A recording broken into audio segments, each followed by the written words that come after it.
بھارتی وزیر دفاع راجناتھ سنگھ کے اس بیان کے بعد کہ ہو سکتا ہے ایک دن سندھ بھی بھارت میں واپس لوٹ آئے، سندھ میں اس وقت جشن کا سماں ہے۔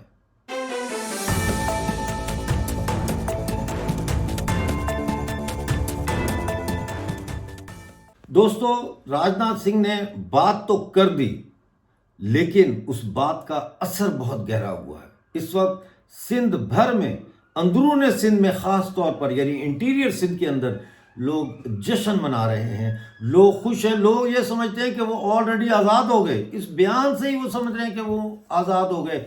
وہ راجناتھ سنگھ جی کے بیان کو آزادی کا اعلان تصور کر رہے ہیں۔ اس حوالے سے سندھو دیش ریولوشنری آرمی، جو کہ ایک بینڈ آرگنائزیشن ہے، ملیٹنٹ آرگنائزیشن ہے، سندھ کی آزادی کے لیے مسلح جدوجہد کر رہی ہے، اس کے کمانڈر ان چیف سید اصغر شاہ کا بیان آیا ہے، جس میں انہوں نے راجناتھ سنگھ کے بیان کا خیر مقدم کیا ہے۔ انہوں نے اپنے بیان میں کہا ہے کہ بھارت کے وزیر دفاع راجناتھ سنگھ کے بیان کا خیر مقدم کرتے ہیں۔ سندھ تحریک کی سیاسی، سفارتی اور مزاحمتی حمایت اور مدد کی جائے۔ سندھ نے راجناتھ سنگھ سے اور بھارت سے مدد مانگ لی ہے۔ انہوں نے کہا ہے کہ ہماری مدد کی جائے تاکہ ہم سندھ کو پاکستان کے شکنجے سے آزاد کروا سکیں۔ میں آپ کو ان کے بیان کے کچھ اقتباسات سنانا چاہوں گا۔ سندھو دیش ریولوشنری آرمی کے چیف کمانڈر سید اصغر شاہ کی جانب سے جاری کردہ پالیسی بیان میں کل ہندوستان کے دارالحکومت دلی میں سندھ سماج سمیلن کے زیر اہتمام منعقدہ تقریب سے ہندوستان کے وزیر دفاع راجناتھ سنگھ کے سندھ وطن اور سندھو تہذیب کی مہانتا اور عظمت پر مبنی خطاب کا خیر مقدم کرتے ہیں، اور انہوں نے کہا ہے کہ سندھ وطن اس دنیا میں وہ سرزمین ہے جہاں سندھو تہذیب نے جنم لیا اور اپنی شاندار ترقی اور عروج حاصل کیا۔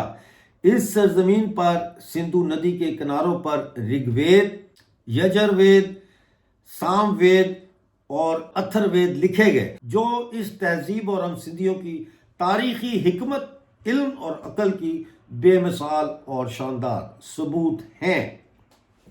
تو اس وقت صورتحال یہ ہے، اس بیان کے آ جانے کے بعد اب پاکستان کے بھی کان کھڑے ہو گئے ہیں۔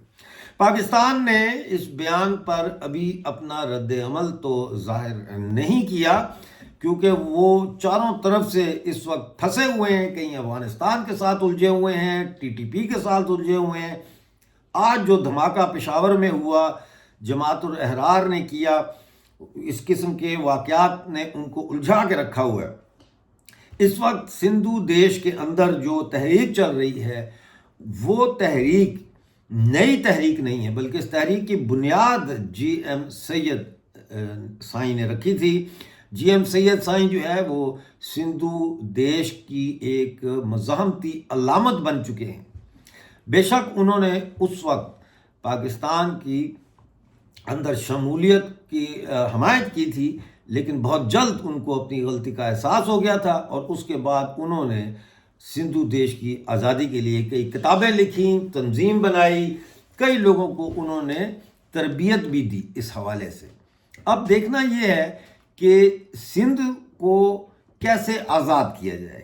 سندھ کو آزاد کرنے کے لیے جو بیان دیا ہے راجناتھ سنگھ نے، اس کے بعد کیا بھارت سندھ کے جو جنگجو ہیں، جو سندھ کی آزادی کے لیے لڑ رہے ہیں، کیا ان کے لیے بھارت کے علاقوں میں جیسے راجستھان ہے، وہاں پہ کوئی ٹریننگ کیمپس کھولنے کا ارادہ رکھتا ہے؟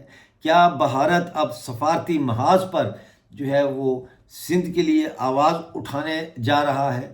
اور کیا وہ اب پاکستان کے قبضے میں جو سندھ ہے، اس کے جنگجوؤں کو ہتھیار اور سرمایہ بھی فراہم کرنے کا ارادہ رکھتا ہے؟ یہ سب وہ سوالات ہیں جو اس وقت نہ صرف پاکستان کے ایوانوں میں اٹھائے جا رہے ہیں، بلکہ خود سندھ کے آزادی پسند ایک دوسرے سے انہی چیزوں پر بات چیت کر رہے ہیں۔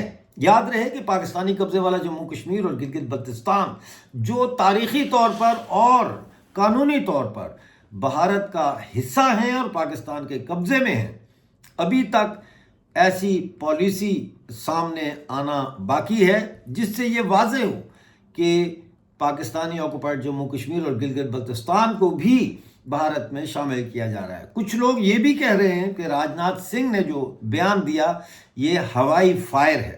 یہ ایسے ہی انہوں نے، چونکہ وہ سندھیوں کے ایک تقریب میں گئے ہوئے تھے تو انہوں نے وہاں موقع کی نزاکت کو دیکھتے ہوئے اس طرح کا بیان دیا ہے۔ یہ سارے وہ سوالات ہیں جن پر آنے والے دنوں میں لوگ گہری نظر سے جواب تلاش کریں گے۔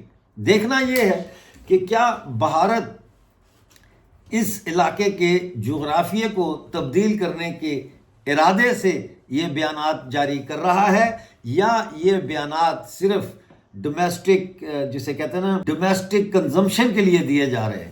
میں شک نہیں کرتا کسی کی نیت پہ، لیکن میں سوال ضرور کرتا ہوں کہ کیا وجہ ہے کہ ہمارے دیکھتے ہی دیکھتے بنگلہ دیش کے اندر اتنی بڑی تبدیلی آ گئی اور ہم کچھ نہ کر سکے۔ پاکستان کی دہشت گرد تنظیموں کے لوگ جو ہے، خاص طور پر لشکر طیبہ کے بارے میں یہ کہا جاتا ہے کہ وہ ڈھاکہ کی سڑکوں پر عام پھر رہے ہیں، ہزاروں کی تعداد میں ڈھاکہ اور بنگلہ دیش کی دوسری جیلوں سے دہشت گردوں کو رہا کیا گیا ہے۔ حال ہی میں شیخ حسینہ واجد کو جو ہے انٹرنیشنل کرمنل ٹرائیبیونل کی کورٹ سے سزائے موت سنائی گئی ہے، ان کی ساری جائیداد ضبط کرنے کا اعلان کیا گیا ہے۔ ایک ایسی صورتحال میں جب بنگلہ دیش میں فروری 2026 میں انتخابات ہونے جا رہے ہیں، ایک ایسے وقت میں جب اس پورے کاؤنٹر ریولوشن سے بنگلہ دیش میں جو پارٹی بنی، نیشنل سٹیزن پارٹی، اس کو یونس ایڈمنسٹریشن کی حمایت حاصل ہونے کا بھی کہا جاتا ہے اور اگلے الیکشن میں، تو کیا بھارت واقعی میں اب اپنی سرحدوں کو تبدیل کر کے بھارت کو سرکشت کرنے کے لیے تیار ہے؟ کیا اب ہم اکھنڈ بھارت کی جانب بڑھ رہے ہیں، اور کیا اب ہم صرف لفاظی تک ہی رہیں گے، یا عملاً بھی ہم ان مظلوم اور محکوم دیشوں کو آزاد کرانے میں اپنا کردار ادا کریں گے؟ آنے والا وقت انتہائی اہم ہوگا۔ دیکھتے رہیے ہمارا چینل، سبسکرائب کریں، چینل کو لائک کریں اور جوائن بھی کریں۔ ملتے ہیں اگلے ویڈیو میں نئی اپڈیٹ کے ساتھ۔ اس وقت تک کے لیے مجھے اجازت دیجیے اور اپنا بہت سارا خیال رکھیے۔